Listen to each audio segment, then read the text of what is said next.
if I'm thinking about buying a business, should I enter into buying or selling a business? Should we draft a letter of intent? A letter of intent can be helpful. However, I would. I don't typically recommend getting too involved and too engaged in a letter of intent. A letter of intent, if drafted properly, should be non-binding, first of all. But I find a lot of times buyers and sellers find themselves in the weeds negotiating these very lengthy letters of intent long before any professionals get involved to assist, before the accountants and the lawyers are involved. And they may have worked out terms that are way too detailed and do not make sense from a legal perspective.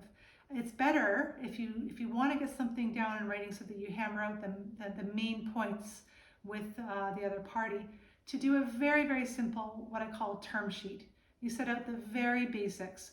What is the purchase price that we're agreeing on? What's the target closing date for this transaction? Who are the parties involved?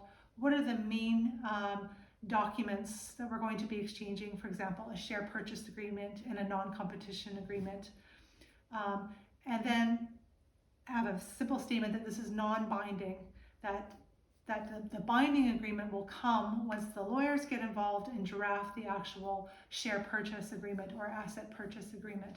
You just want the very basics, and that a very basic term sheet can be helpful for your professionals so that they have some guidance on where to start with their legal agreements. But I often see these letters of intent get very, very long and involved, waste a lot of people's time, and sometimes cause more problems than helping.